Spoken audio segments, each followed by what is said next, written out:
귀한 찬양 감사합니다. 옆에 있는 분들 앞뒤 분들과 인사하시겠습니다. 참 잘 오셨습니다. 영혼을 구원하고 열방을 회복합시다. 인사하세요.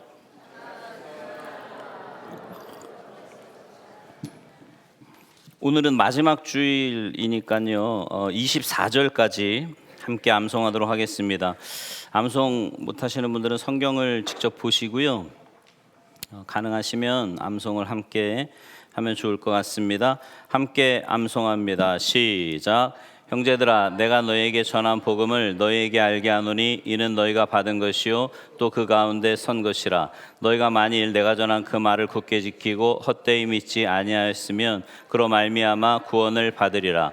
내가 받은 것을 먼저 너희에게 전하였노니 이는 성경대로 그리스도께서 우리 죄를 위하여 죽으시고 장사 지낸 바 되셨다가 성경대로 사흘 만에 다시 살아나사 게바에게 보이시고 후에 12 제자에게와 그 후에 500여 형제에게 일시에 보이셨나니 그 중에 지금까지 대다수는 살아있고 어떤 사람은 잠들었으며 그 후에 야고보에게 보이셨으며 그 후에 모든 사도에게와 맨 나중에 만삭되지 못하여 난 자 같은 내게도 보이셨느니라. 나는 사도 중에 가장 작은 자라. 나는 하나님의 교회를 박해하였으므로 사도라 칭함 받기를 감당하지 못할 자니라.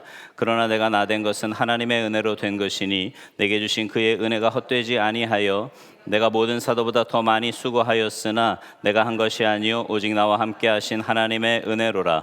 그러므로 나나 그들이나 이같이 전파하매 너희도 이같이 믿었느니라. 그리스도께서 죽은 자 가운데서 다시 살아나시다 전파되었거늘 너희 중에서 어떤 사람들은 어찌하여 죽은 자 가운데서 부활이 없다 하느냐. 만일 죽은 자의 부활이 없으면 그리스도도 다시 살아나지 못하셨으리라. 그리스도께서 만일 다시 살아나지 못하셨으면 너희 증거한 것도 헛것이요 너희 믿음도 헛되이 또 우리가 하나님의 거짓 증인으로 발견되리니 우리가 하나님이 그리스도를 다시 살리셨다고 증언하였음이라. 만일 죽은 자가 다시 살아난 일이 없으면 하나님이 그리스도를 다시 살리지 아니하셨으리라. 만일 죽은 자가 다시 살아난 일이 없으면 그리스도도 다시 살아나신 일이 없었을 터이요 그리스도께서 다시 살아난 일이 없으면 너희의 믿음도 헛되고 너희가 여전히 죄 가운데 있을 것이요 또한 그리스도 안에서 잠자는 자들도 망하였으리니 만일 우리 그리스도 안에서 우리가 바라는 것이 다만 이 세상의 삶뿐이면 모든 사람 가운데 우리가 더욱 불쌍한 자이리라. 그러나 이제 그리스도께서 죽은 자 가운데서 다시 살아나사 잠자는 자들의 첫 열매가 되셨도다. 사망이 한 사람으로 말미암았으니 죽은 자의 부활도 한 사람으로 말미암는도다. 아담 안에서 모든 사람이 죽은 것 같이 그리스도 안에서 모든 사람이 삶을 얻으리라. 그러나 각각 자기 차례대로 되리니 먼저는 첫 열매인 그리스도요 다음에는 그가 강림하실 때에 그리스도에게 속한 자요 그 후에는 마지막 그가 모든 통치와 모든 권능과 나라를 아버지 하나님께 바칠 때라. 고린도전서 1장 15장 1절에서 24절 말씀. 아멘. 아직 좀 많이 남아 있으니까요 포기하지 말고 끝까지 암송 잘 하시면 좋을 것 같습니다. 사자성어 중에요 여측이심이라는 말이 있습니다. 혹시 들어보셨습니까? 뜻을 들어보면 아마 다 들어보셨을 거예요. 단어를 풀어보면 같을 여, 뒷간 측, 두이, 마음 심입니다. 그러니까 뒷간에 두 마음이라는 뜻인데 쉽게 말씀드리면 화장실 들어갈 때 마음하고 나올 때 마음이 다르다 이런 말입니다. 내가 급할 때는 간이라도 빼줄 듯 여러 가지 모습을 보이다가 급한 일이 해결되고 나면 그 태도가 싹 바뀌는 것, 이걸 사자성어로 여측이심이라고 합니다. 근데 이 이야기가요 사실 오늘 본문에 나오는 야곱의 태도였습니다. 저는요 지금 야곱 이야기 쭉 매주일 설교하면서 무슨 생각이 드냐면 설교할 때마다 드는 생각이 정말 꼭 나같다 그런 생각을 합니다. 여러분은 어떠세요? 야곱의 모습 같지 않으십니까? 급할 때는 하나님께 매달리고 하나님 아니면 안 된다고 살려달라고 하다가 그 급한 일이 해결되고 나자 언제 하나님을 찾았냐는 듯이 본 모습으로 돌아가는 그런 모습을 보게 됩니다. 근데 우리의 모습도 역시 야곱의 모습과 같지 않을까 하는 생각을 해보게 되는 거지요. 오늘 본문은요, 야곱이 형 에서와 상봉하는 장면입니다. 이 말씀을 통해서 우리는 과연 야곱과 같은 우리가 급할 때도 주님을 찾지만 평상시에도 하나님과 동행하며 살 수 있을지, 우리의 연약한 모습을 어떻게 해결할 수 있을지 함께 말씀을 나누며 은혜 나누기를 소망합니다. 첫 번째로 야곱은요, 두려움에서 믿음으로 한 걸음 걸어갔던 사람입니다. 두려움 가운데 있을 때 믿음으로 한 걸음 걸어갔던 사람이에요. 지지난주 말씀에 보면 야곱은 야복강에서 밤새 씨름을 합니다. 그의 환도뼈가 위골되고 문제가 생겼지만 하나님은 그에게 복을 주시지요. 야곱이 하나님의 복을 받게 돼요. 그리고 그곳의 이름을 뭐라고 합니까? 브니엘. 그죠? 우리 학생부가 브니엘이잖아요. 브니엘이라고 이름을 짓게 됩니다. 브니엘이 번역하면 무슨 뜻이죠? 하나님의 얼굴이라는 뜻입니다. 처음 들어보는 말씀이세요? 네. 브니엘이 뭐라고요? 하나님의 얼굴. 내가 하나님의 얼굴을 보았다. 하나님의 은혜를 입었다라고 고백한 것이 바로 브니엘입니다. 그곳에서 모든 씨름을 다 마치고 모든 가정들이 건넜던 야복강을 이제 야곱이 맨 나중에 건너갑니다. 그리고 가족들을 만나지요. 그 상황에서 이제 오늘 본문이 시작을 하는데, 자, 오늘 본문 1절을 좀 보시겠어요? 상반절 있는지라 여기까지만 좀 함께 읽겠습니다. 1절 말씀 시작. 야곱이 눈을 들어보니 에서가 400명의 장정을 거느리고 오고 있는지라. 자, 어젯밤에 하나님의 은혜를 경험했어요. 그리고 야복강을 건넜지만 400명의 군사들이 형과 함께 오는 모습을 보면서 야곱은 두려울 수밖에 없었습니다. 이제 이때 했던 행동, 야곱이 한 행동이요, 그 1절 나머지 하반절과 2절에서 이렇게 말씀합니다. 같이 1절 시작. 그의 자식들을 나누어 레아와 라헬과 두 여종에게 맡기고 여종들과 그들의 자식들은 앞에 두고 레아와 그의 자식들은 다음에 두고 라헬과 요셉은 뒤에 두고. 자, 하나님의 은혜를 입었습니다. 아, 하나님의 복은 나를 통해서 이루어지겠구나 라고 하는 확신을 얻었음에도 불구하고 에서가 수많은 군사를 이끌고 자기에게 오는 모습을 보니까 두려울 수밖에 없는 거예요. 그래서 야곱이 했던 행동이 뭐냐 하면 시종들을 먼저 두고 그리고 레아와 그의 자녀들 그리고 자기가 가장 사랑했던 라헬과 요셉을 맨 뒤에 놓는 순차적인 관계를 만들어 놓습니다. 이거 어디서 많이 본 거죠? 사실 이 행동은 야곱이요, 야복강을 건너기 전에 창세기 32장에 하나님의 복을 받기 전에 했던 행동과 동일합니다.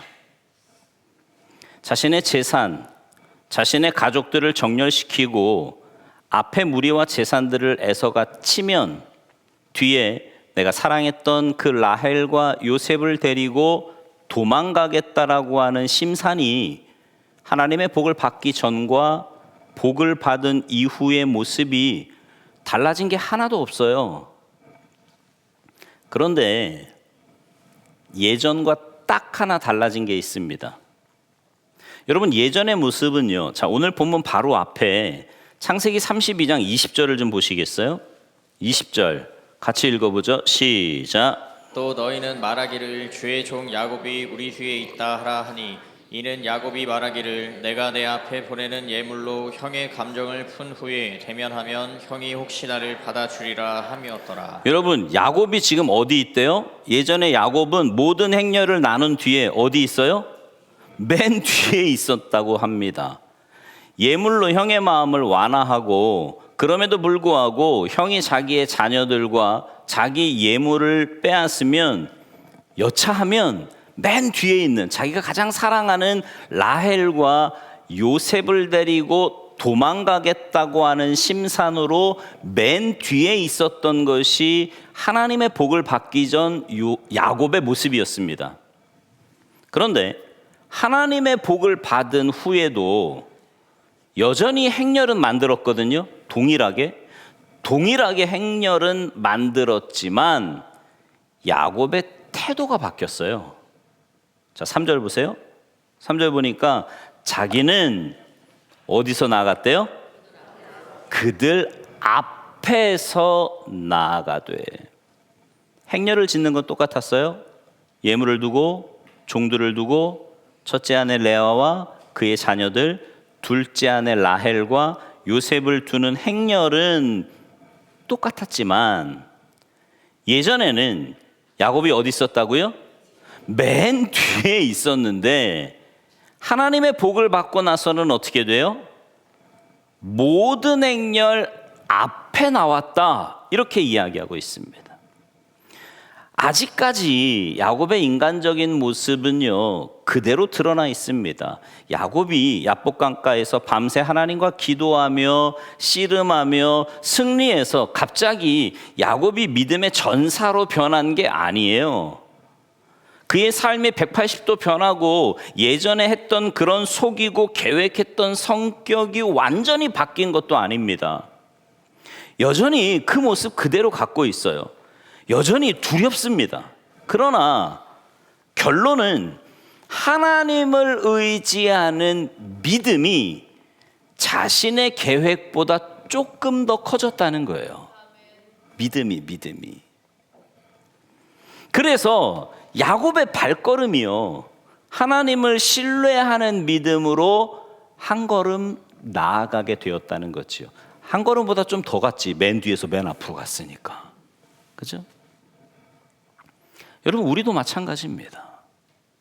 예배를 통해서 은혜를 받아요. 성경 공부를 통해서 내가 이렇게 살면 안 되고 하나님을 향해 새롭게 살아야겠다라고 하는 결심도 합니다. 회개도 하지요.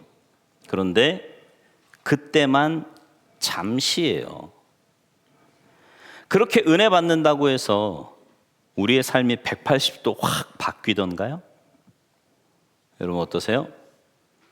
은혜 받고 하나님의 임재를 체험하고 이러면 삶이 확 바뀌던가요? 바뀌면 바뀐다, 안 바뀌면 안 바뀐다. 말 좀 해보세요. 어때요? 바뀌어요? 잘 안 바뀌어요. 갑작스럽게 내가 했던 죄된 행동들, 게을렀던 행동들, 하나님을 향해 대적했던 모습들이 예배 한 번을 통해서 180도로 바뀌지 않는다니까요. 그러니까 이제 목사들이 이게 착각하는 게 뭐냐면 막 이렇게 은혜 받잖아요. 그럼 이제 변하겠구나. 안 변해. 안 바뀌어요. 그게 우리의 가장 큰 고민 아닙니까, 사실? 그런데 오늘 이 시간 또 한 번의 은혜를 경험함으로 인해 우리의 삶이 180도로 바뀌지는 않는다고 해도 야곱처럼 두려움에서 믿음으로, 자기가 계획했던 것보다 하나님을 신뢰하는 믿음이 조금 더 커서 그쪽으로 한 걸음 더 나아갈 수 있는 여러분 모두가 되시기를 주님의 이름으로 축원합니다. 20년 전 야곱은 형 에서를 피해 도망을 갔어요. 그러다가 베델에서 돌베개 하나 베고 자다가 하나님께서 야곱에게 약속해 주셨던 그 말씀, 우리가 지금 창세기 강해를 통해 수도 없이 읽었던 그 말씀 오늘 또 읽을 거거든요. 창세기 28장 15절 말씀입니다. 같이 읽죠. 시작. 내가 너와 함께 있어 내가 어디로 가든지 너를 지키며 너를 이끌어 이 땅으로 돌아오게 할지라. 내가 내게 허락한 것을 다 이루기까지 너를 떠나지 아니하리라 하신지라. 아멘. 20년 속이는 삶을 살았지만 그 20년의 삶을 돌아보니까 하나님께서 정말 야곱을 지켜주시고 그와 함께 하셨으며 그 은혜 때문에 맨 마지막에 하란에서 쫓아온 자신의 외삼촌 라반의 생명의 위협 가운데서도 살아날 수 있음을 야곱은 체험했어요. 만약에 그때 하나님이 개입하시지 않았으면 야곱이 어떻게 됐을지 몰라요. 다 죽었을지 뭐 다 빼앗겼을지 모른다. 근데 그 은혜를 체험했잖아요. 하나님의 전적인 개입하심으로. 또 라반이 그렇게 얘기하지 않았습니까? 어젯밤에 하나님이 나타나셔서 너 건들지 말라 그래서 내가 너 안 건드리는 거야. 이런 얘기 다 들었잖아요.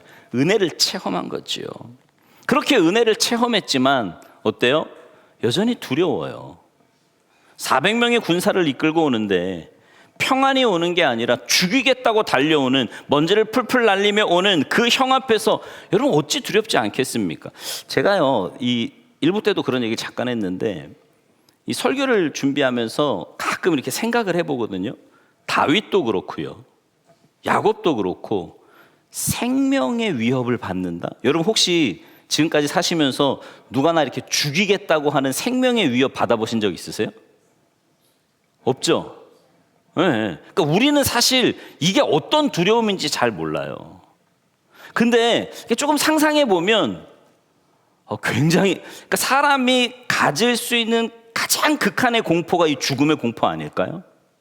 누가 나를 죽이겠다라고 올 때의 그 두려움, 이거는 우리가 상상하는 이상으로 굉장히 큰 두려움일 것 같단 말이죠.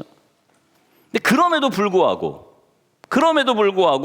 지금껏 지켜주셨던 하나님이라면, 하나님이 나로 하여금 정말 약속의 땅으로 인도하시리라고 하는 그 한 가닥 희망을, 그러니까 믿음이죠. 그 믿음을 야곱은 갖고 있었던 거예요. 그래서 도망가지 않습니다. 그리고 3절 후반부에 보니까 몸을 7번 땅에 굽히며 그의 형 에서에게 어떻게 했대요? 가까이 갔대요. 예전에는 어떻게 하면 잘 도망갈 수 있을까? 이걸 생각했거든요. 예물을 줘서, 돈을 줘서, 환심을 사서, 사람의 마음을 돌려서 어떻게든 형을 대해 보려고 했었는데, 축복을 받고 난 후에 여전히 두렵지만 야곱은 처음으로 형 에서를 대면하기 시작합니다. 7번 굽혀요. 죽을 죄를 지었다고 이야기하면서 7번 굽히며 형 에서에게 나아갑니다. 예전에 안희숙 사모님이 지은 죽으면 죽으리라는 책 읽어보셨습니까? 네. 그 마음이야, 그 마음. 죽으면 죽으리라. 내가 이렇게 해도 죽을 수도 있다라는 그 두려움이 있었을 거예요. 그러나 하나님은 나를 결코 그대로 두시지 않으리라고 하는 믿음이 있었기 때문에 이런 과감한 행동을 야곱이 할 수 있었던 거지요. 자, 그럼 에서는 어땠을까요? 자기 장자의 축복권을 빼앗겼기 때문에 돌아오면 가만두지 않겠다고 이를 갈고 있었습니다. 근데 여러분, 사람이요, 이 마음의 미움이 한번 빡 베끼니까 20년 동안을 잊어버리질 않은 거예요. 왜요? 그걸 어떻게 알 수 있어요? 400명의 군사를 거느리고 왔잖아요. 이게 뭐 지난주에도 말씀드렸지만 환영하려고 400명 데리고 왔겠습니까? 죽이겠다. 왜냐면 얼마나 올지 모르니까 맞서 싸워서 죽이겠다는 거예요. 그런 마음으로 기다리고 있었는데 20년 만에 동생이 온다는 소식을 듣게 돼요. 그러자 그 훈련시킨 400명의 군사를 이끌고 가만두지 않겠다고 야곱이 있는 곳으로 막 달려갔는데 막상 눈앞에 딱 보니까 어때요? 너무 불쌍해 보이는 거예요. 아니, 축복권 뺏어가서 20년 동안 잘 먹고 잘 사나 했더니 밤새도록 씨름했잖아요. 에? 몰골은 말이 아니죠. 거기다가 환도뼈 부러져가지고 쩔룩쩔룩거리면서 이루고 옵니다. 그 모습을 보니까요, 너무 안쓰러워요. 불쌍해 보이는 거예요. 그 마음을 누가 주신 거예요? 하나님이 에서의 마음을 만져주신 거지요.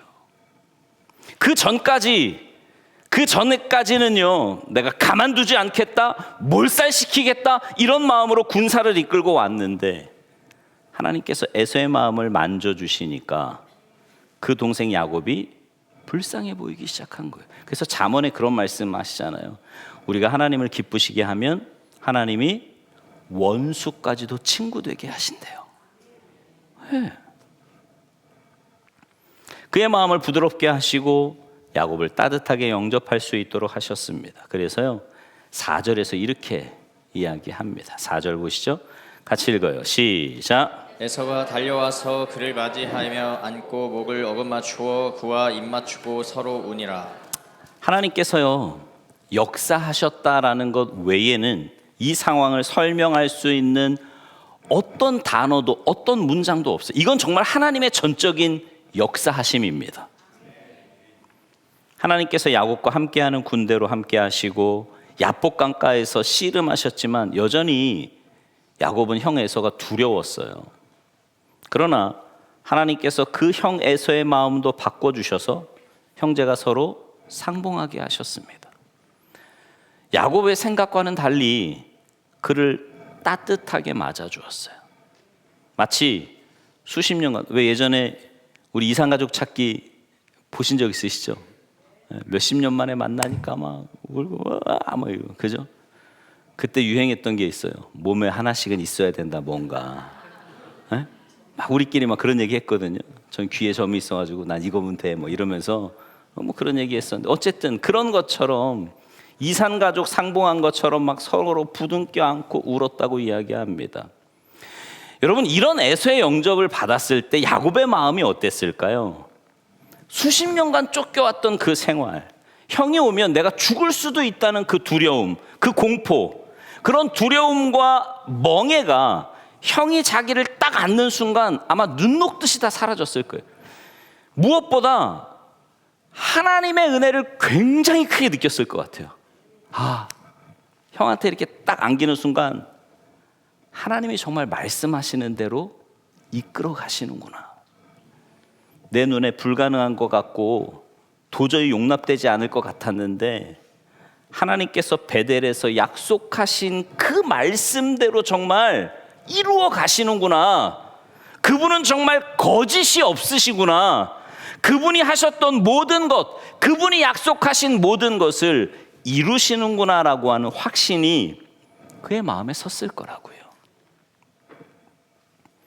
하나님의 계획에 대해서 여전히 두려움과 의심이 있었지만 그럼에도 불구하고 한 걸음 나아갔을 때 하나님께서 이루시고 역사하시는 것을 볼 수 있었습니다. 여러분, 우리의 삶도요, 항상 믿음의 갈등 가운데 있지 않습니까? 그 갈등을 넘어가지 못하면 우리는요, 지금 이대로의 모습으로밖에는 살 수 없어요. 우리에게 분명히 약속하신 하나님의 약속이 있고요, 하나님의 뜻이 있어요. 그런데 세상의 기준이 너무 높아 보이는 거예요. 그걸 도저히 해결할 수 없는 것처럼 보이는 거죠, 믿음으로는요. 그러니까 자꾸만 우리의 계획이 막 먼저 나오는 거예요. 하나님의 약속은 그거를 넘어가지 못할 것처럼 착각해요. 그러니 늘 제자리. 10년을 믿고 20년을 믿어도 늘 제자리. 바라기는 오늘 말씀을 통해서 우리의 계획보다 하나님의 약속이 한 걸음 더 나아가서 신뢰할 때 주님께서 이루시고 주님께서 약속하셨던 그 모든 것을 체험할 수 있는 여러분이 되시기를 주님의 이름으로 축복합니다. 그러니까 쉽게 얘기하면 이런 거예요. 제가 예전에 리더 교육할 때도 그런 말 했는데, 사람들마다, 신앙인들마다요, 믿음의 마지노선이 다 있어요. 그러니까 무슨 말이냐면, 내가 여기까지는 해, 뭐 그게 어렵든 쉽든 내가 생각하는 믿음의 마지노선이 있다고. 그게 뭐 시간이든 물질이든 뭐든 하여튼 내가 생각하는 마지노선이 있는데요, 그거를 딱 넘어설 때 하나님의 기적과도 같은 역사를 체험하는 거예요. 그러니까 약속의 말씀을 딱 믿는다. 사실은 하나님의 약속의 말씀은 어때요? 지금 내가 눈에 보이는 것보다는 보이지 않는 것들이 훨씬 더 많거든요. 야곱도 그랬잖아요. 안 보였어. 형이 이렇게 할 줄 어떻게 알았냐고. 근데 하나님이 약속하셨잖아요. 그 약속의 말씀을 붙잡고 믿음의 발걸음을 한 걸음 내디뎠더니 하나님께서 역사하셨던 것처럼 우리가 생각하는 믿음의 마지노선에서 주저앉으면 늘 그 타령이라니까요. 늘 그 모양이에요. 그런데 그 믿음의 마지노선을 딱 넘어가면 이런 기적과도 같은 하나님의 역사를 체험하게 될 줄로 믿습니다. 그런 역사가 믿음의 발걸음을 한 걸음 더 내딛는 여러분 모두에게 있게 되기를 주님의 이름으로 축원합니다. 자, 이제 야곱은요, 이보다 더 좋을 수 없잖아요. 얼마나 행복해요. 부자도 되었어요. 재산도 다 지켰잖아요. 가족들도 다 안전해요 이제. 그런데 제가 설교 시작하면서 사자성어 뭐라 그랬어요? 고세 잊어버리셨어요? 여측이심, 그죠? 들어올 때 마음과 나갈 때 마음이 다른 거예요. 두려움에서 믿음으로 한 걸음 갔으면 이제 좀 더 믿음의 삶을 살면 좋잖아요. 근데 야곱은 거기에 머물지 않습니다. 두 번째로 믿음에서요, 교만으로 뒷걸음치는 야곱의 모습이 나와요. 두려움에서 믿음으로 한 걸음 나아갔는데 거기 머무르거나 믿음의 발걸음을 더 내디뎠으면 좋았겠건만 급한 일이 해결되자 믿음에서 다시 교만함으로 뒷걸음치는 야곱의 모습이 오늘 본문에 나옵니다. 자, 12절에서 극적으로 형제가 상봉한 후에 이렇게 말을 해요. 12절 시작. 에서가 이르되 우리가 떠나자 내가 너와 동행하리라. 여러분, 이거는요, 에서가 지금 선의를 베푸는 거예요. 사실 야곱은 군대가 없었어요. 그렇게 여러분 생각해 보세요. 당시에 무슨 국제법이 있습니까? 뭐가 있습니까? 그냥 힘센 놈에 가서 차지하면 다 빼앗을 수 있는 그런 시대거든요. 그래서 막 전쟁에서 뺏어오고 막 포로로 잡아오고 이런 것들을 하잖아요. 근데 아무리 많은 재산을 갖고 있고 아무리 많은 소유를 갖고 있다고 한들 누군가 침략해 오면 잃을 수밖에 없는, 잃어버릴 수밖에 없는 상황이었는데, 그렇기에 에서는 누구보다도 그것을 잘 알고 있었기에, 야, 내가 너 보호하겠다. 내 군사 이 400명으로 인해서 너를 누가 침범하지 못하도록 너를 에워싸고 내가 지켜줄게. 나랑 함께 가자. 이렇게 이야기를 합니다. 호의를 베푼 거죠. 그런데 야곱은요, 오늘 보면 13절 14절에서 자기의 사정을 말하면서 형 보고 먼저 가래요. 그 사정이 이렇습니다. 같이 읽어볼까요? 13절 14절 시작. 야곱이 그에게 이르되 내 주도 아시거니와 자식들은 연약하고 내게 있는 양떼와 소가 새끼를 데리고 있은즉 하루만 지나치게 몰면 모든 떼가 죽으리니 청하건대 내 주는 종보다 앞서 가소서. 나는 앞에 가는 가축과 자식들의 걸음대로 천천히 인도하여 세일로 가서 내 주께 나아가리이다. 어디로 간다고 약속해요? 세일로 가겠다고 말합니다. 지금 가축대가 너무 많은데 너무 바삐 와서 하루만 더 급하게 몰면 못 살 것 같으니까 형님 먼저 가세요. 형님이 가시면 형님이 있는 세일로 나도 따라가겠습니다. 지금 그렇게 말을 하는 거예요. 자, 하나님의 은혜를 입었어요. 부둥켜 안고 울었습니다. 화해했지만 야곱의 마음에는 여전히 두려움이 있었던 것 같아요. 혹시라도 형이 마음이 바뀌면 어떡하지? 오늘은 저렇게 안고 울었는데 내일 일어나서는 야, 생각해보니까 안 되겠다. 너 좀 이리 와. 몇 대 맞자. 뭐 이러면 이거 어떡하지? 뭐 이런 마음. 이거 속임수면 어떡하지? 자기가 있는 곳까지 안전하게 데리고 갔다가 거기서 가둬놓고 빼도 박도 못하게 해놓으면 다 뺏기는 거 아니야? 뭐 이런 마음이 있었는지 먼저 가래요. 뒤따라 가겠답니다. 우리 에서 참 착해요. 에서는요, 야곱의 말을 철석하게, 어쩜 그래, 20년 전에도 그렇게 속아가지고 그렇게 당해놓고 또 보세요. 16절 이날에 에서는 어디로 갔대요? 세일로 돌아가고. 얼마나 단순해. 형님 가십시오.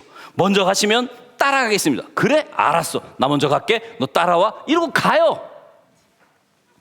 그런데 야곱은요, 자기가 말한 대로 행하지 않습니다. 생각했던 어려움, 형 에서를 만나서 죽을 수 있는 위협 가운데 하나님 아니면 이 문제를 해결할 수 없다고 야복강에서 환도뼈가 골절되며 하나님 앞에 붙잡혔던 것. 여러분, 이게 언제 있었던 일이에요? 에? 이게 언제 있었던 일이에요? 어제. 우리는 몇 주 됐지만, 이 사건은 어제 있었던 사건이에요. 어제. 다음 날 형 에서를 만났잖아. 어제. 이거 1, 2년 전 얘기가 아니라니까. 몇 주 전 얘기도 아니. 어제 있었던 사건이야, 어제. 그리고 그렇게 하나님 앞에서 기도하고 정말 에서가 마음이 바뀌어서 자기를 부둥켜 안고 울고 모든 원한과 욕심과 그동안 쌓였던 거 다 풀어져서 이제는 아무 문제 없다고, 다 해결됐다고, 급한 일 끝났어요. 그랬더니 여측이심. 마음이 달라져요. 마음이 달라요. 옛날 본성이 나오기 시작을 하는데 세일로 가겠다고 말을 해놓고 17절 보세요. 17절 시작. 야곱은 숫곳에 이르러 자기를 위하여 집을 짓고 그의 가축을 위하여 우릿간을 씌었으므로 그 땅 이름을 숫곳이라 부르더라. 자, 세일로 가겠다고 해놓고 어디로 갔대요? 숫곳. 근데요, 잠시 머문 게 아니에요. 왜요?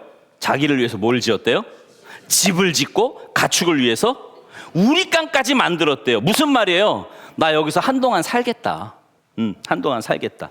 그러면 이제 우리가 이렇게 생각할 수 있잖아요. 아, 그러면 숫곳이라는 곳이 세일로 가는 중간인가 보다. 그래서 좀 이렇게 좀 안정이 되고 그 가축들도 좀 안정이 되면 그때 세일로 가려고 했나 보지라고 생각할지 모르지만 지리적으로 보면요, 야복강을 건넜을 때 야복강을 기준으로 숫곳은 북쪽에 있습니다. 세일은 어디 쪽일까요? 어떻게 알았어요? 남쪽에 있어요. 남쪽에. 그러니까 야복강에서 형 에서는 세일로 가고 야곱은 곧 따라가겠다고 해놓고 어디로 간 거예요? 북쪽으로 간 거예요. 전혀 반대 방향으로. 이게 근처로 가겠다는 겁니까? 아니에요. 이제 내 목숨 살아났으니까 다시 형을 속이고 내가 살궁리를 하는 거예요. 이거는. 여러분, 이거는요, 아무리 좋게 봐주려고 해도 설명이 안 돼. 야곱을 형은 남쪽으로 자기는 북쪽으로 갔다는 이 사실은요, 더 이상 형을 신뢰하지 않겠다는 말과 동일한 겁니다. 에서는요, 얼마나 마음이 좋아. 내가 너 지켜줄게.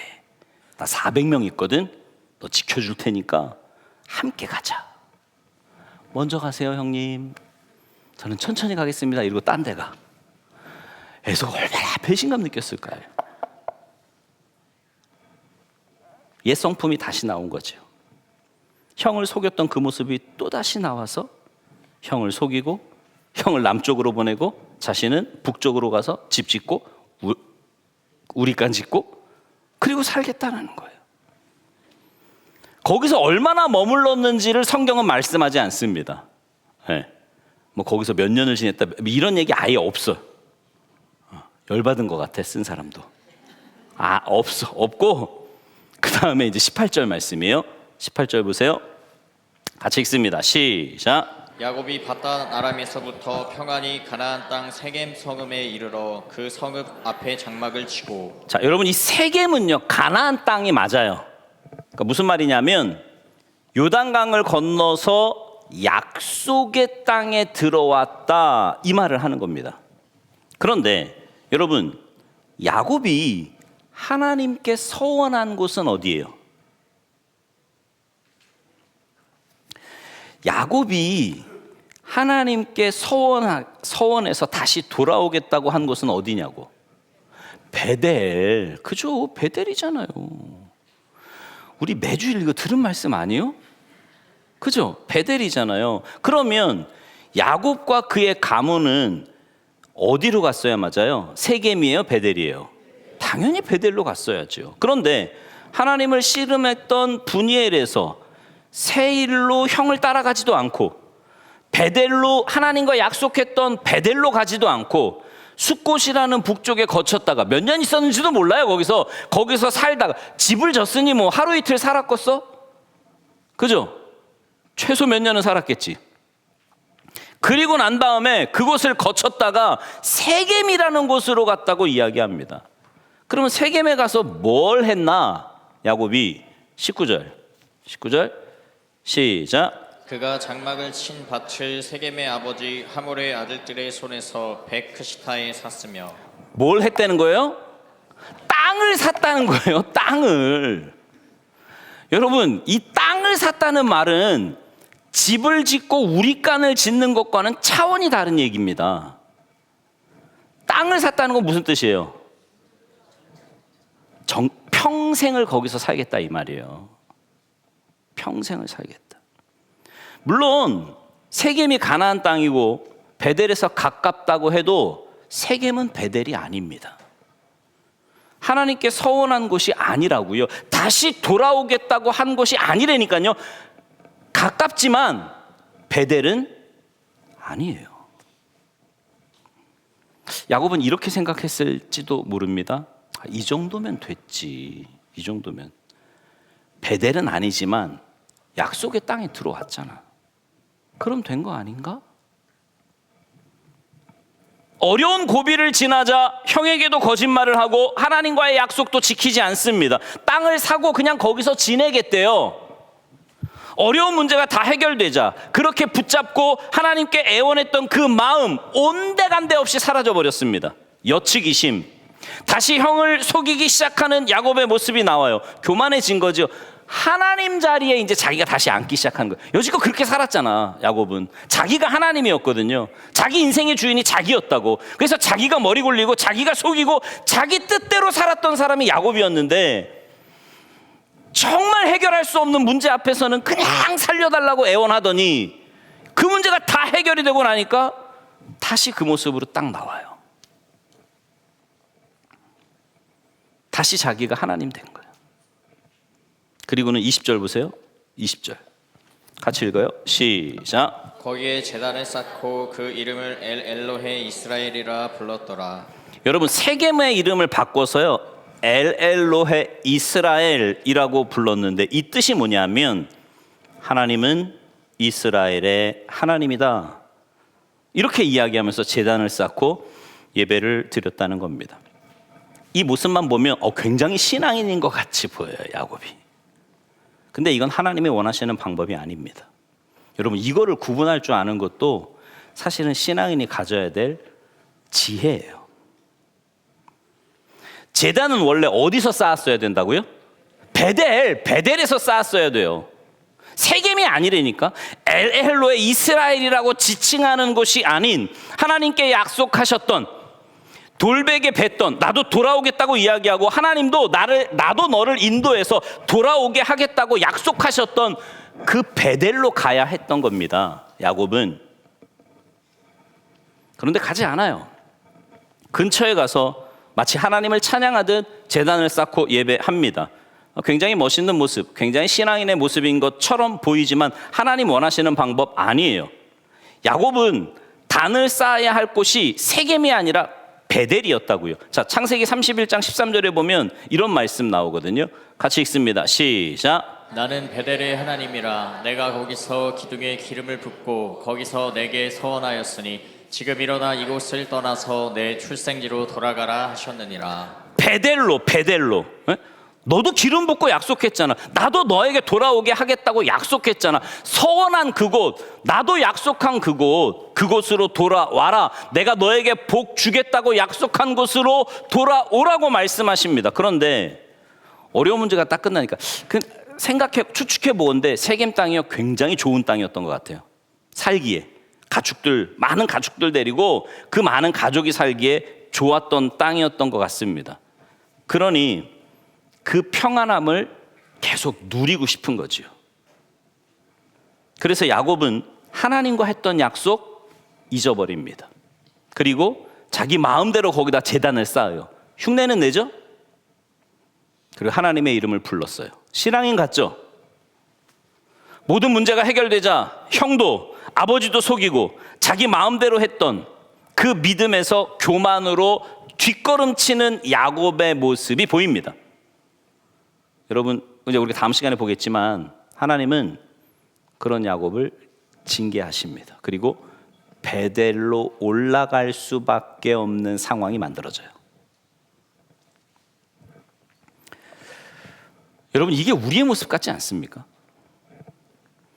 하나님 아니면 안 된다고 막 그분 붙잡고요, 울고 불고 살려달라고 그러고, 기도하면서 자녀를 위해, 건강을 위해, 사업체를 위해, 교회를 위해 그렇게 기도했는데 하나님께서 정말 기적적으로 그 문제를 해결해 주셨어요. 여러분 그거 경험하셨잖아요. 안 해보셨어요? 아마 그거 경험하신 분도 굉장히 많을 거예요. 하나님이 살려주셔. 내가 지금 이 자리에 앉아 있는 건 하나님의 은혜지. 하나님 아니었으면 내가 여기 없지. 그럼 저도 그래요. 저도.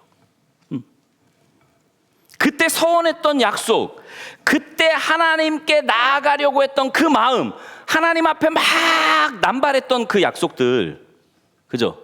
어때요? 그 마음과 지금의 마음이 동일하십니까? 분리하면 침묵이야?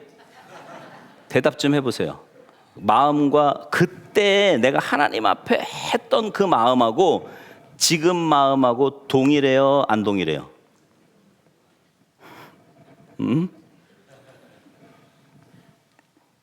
어느덧 우리도 야곱처럼 두려움에서 믿음으로 한 걸음 갔던 그 옛날 얘기만 하고 있는 건 아닙니까? 나도 악년에 예수 잘 믿었어.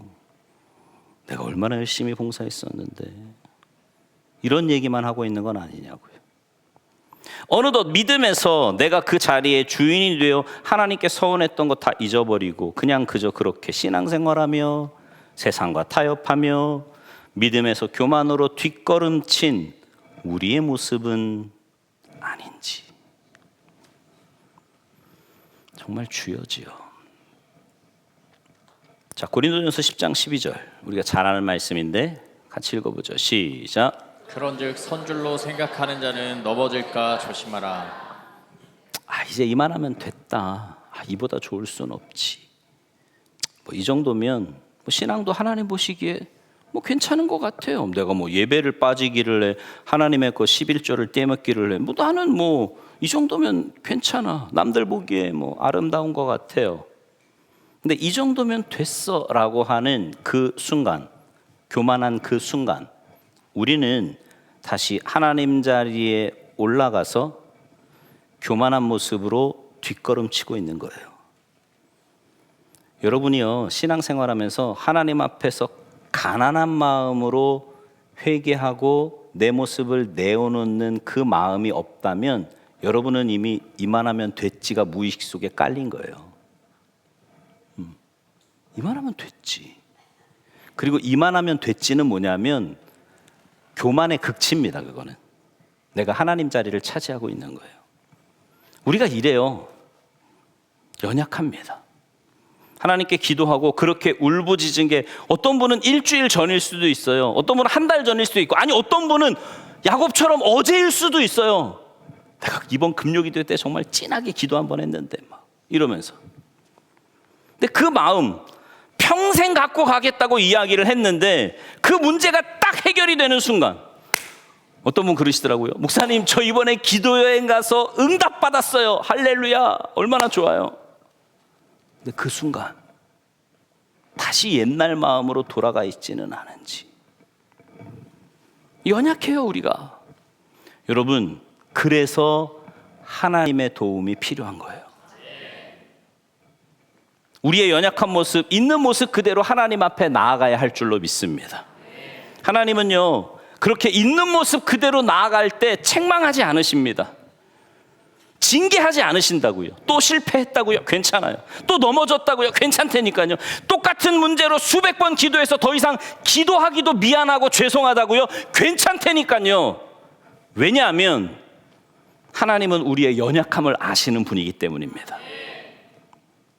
괜찮아요. 괜찮아.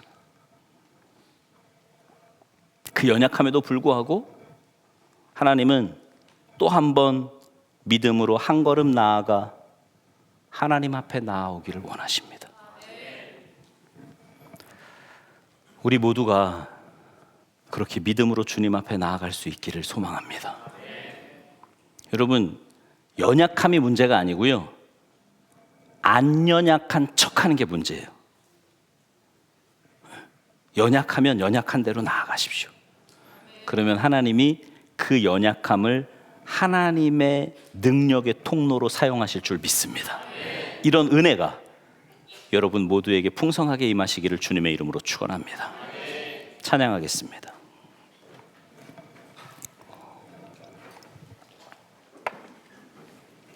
우리 찬양하고 기도하실 때 여러분 한번 생각해 보세요. 나는 진짜 문제가 해결되기 전과 문제가 해결되고 난 다음에 하나님 앞에서의 내 마음이 어떠한가?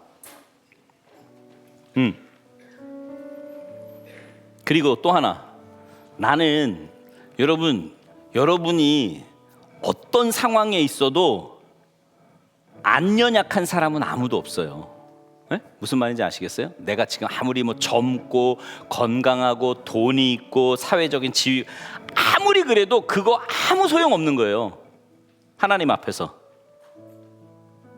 그러니 내 연약함을 하나님 앞에 내어놓고 하나님의 은혜와 도움을 구하는 시간이 되었으면 좋겠습니다. 하나님, 저 연약해요. 아니 지금 목사님이 얘기한 것처럼 그런 거 있는 사람도 아니고, 그런데도 고집만 남아서 내 마음대로 살려고 하는 이 연약한 죄성 하나님 용서하여 주시고 겸손하게 하나님의 은혜를 구하며 살아갈 수 있도록 도와주시옵소서. 찬양하고 우리 간절한 마음으로 함께 기도하겠습니다.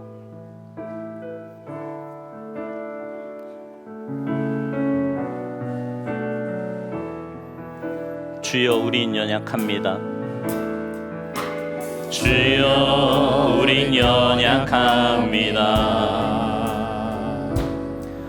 우린 오늘을 힘겨워합니다. 주 뜻 이루며 살기에 부족합니다.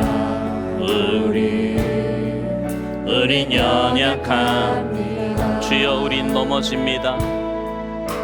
주여, 우린 넘어집니다. 오늘 하루 또 실수합니다. 주의 긍휼을 구하는 죄인입니다. 우리 주만 바라봅니다. 한없는 주님의 은혜, 한없는 주님의 은혜, 온 세상 위에 넘칩니다. 가릴 수 없는 주 영광, 온 땅 위에 충만합니다. 주님만 이리오니 우린 그 길 따라갑니다. 그날에 우릴 이루신 주를 완전 한없는 주님의 은혜, 한없는 주님의 은혜, 온 세상 위에 넘칩니다. 가릴 수 없는 주 영광, 온 땅 위에 충만합니다. 주님만 이리오니 우리 그 길 따라갑니다. 그날에 우릴 이루신 주를 완전. 이 시간 주님의 이름을 간절히 한번 부르고 함께 기도합니다. 주여, 아버지 하나님, 우리의 연약함을 주님 앞에 고백합니다. 하나님의 은혜를 여기까지 왔음에도, 하나님의 은혜가 아니면 하나님 앞에 감히 설 수도 하나님, 우리가 이 자리에 살아있을 수도 없는 연약한 저희들인데 그런 연약한 저희들을 주님께서 붙잡아 주셨고 주님께서 은혜 주셨고 주님께서 회복시켜 주셔서 여기까지 왔음에도 불구하고 하나님, 문제가 해결이 되고 나면 조금 살만해지면 내 삶의 형편이 조금 나아진다 싶으면 어느새 내가 교만해서 내가 하나님 자리에 올라앉아 하나님의 뜻대로보다 내 뜻대로 내 마음대로 내 욕심대로 살고 있음을 주님 앞에 고백합니다. 오 주님, 저희들의 죄를 용서하여 주시옵소서. 하나님, 저희들의 잘못을 용서하여 주시옵소서. 하나님, 연약한 저희들의 모습을 주님 앞에 내어놓게 하시고 하나님의 은혜를 구하게 하시고 하나님의 도우심을 구하게 하셔서 하나님, 내 뜻대로가 아니라 내 힘과 능력대로가 아니라 하나님의 도우심과 하나님의 역사하심과 하나님의 은혜 가운데 살아가는 믿음의 삶이 될 수 있도록 주여 도우시고 은혜 내려주시옵소서. 아버지 하나님, 불쌍히 여겨주시옵소서. 하나님, 불쌍히 여겨주셔서 날마다의 삶이 하나님의 도우심과 하나님의 은혜와 하나님의 인도하심 속에 살아가는 믿음의 삶이 되도록 주님 역사하여 주시옵소서. 주여 은혜 내려 주시옵소서. 오 주님, 주님 함께하여 주시옵소서. 아버지 하나님, 주는 완전합니다. 사랑의 하나님, 은혜의 아버지, 우리의 삶을 뒤돌아보니 하나님의 은혜가 아니면 여기까지 올 수 없었음을 주님 앞에 고백합니다. 어렵고 힘들 때면 하나님 살려달라고, 하나님이 도와주시지 않으면 살 수 없다고, 하나님이 은혜 주시지 않으면 내가 어떻게 살겠냐고 간절하게 주님께 기도하며 주님의 도우심을 구했던 우리들인데, 삶의 형편이 좀 나아지고 모든 문제가 해결이 되고 이제 좀 살만하다 싶으면 어느새 교만해져서 내가 하나님의 자리에 올라 앉아 있지는 않은지 우리의 모습을 돌아봅니다. 주님, 용서하여 주시옵소서. 저희들의 연약함을 불쌍히 여겨 주시옵소서. 그래서 하나님, 어떤 순간에도 교만하거나 낙심하지 말게 하시고 믿음의 눈을 들어 주님만 바라보며 주님의 도우심을 구하며 날마다 주님께 가까이 나아가는 우리가 되게 하셔서 하나님의 인도하심과 역사하심 속에 믿음으로 승리하는 복된 인생들 다 되도록 은혜 내리어 주시옵소서. 감사드리며 예수님의 이름으로 간절히 기도하옵나이다. 아멘.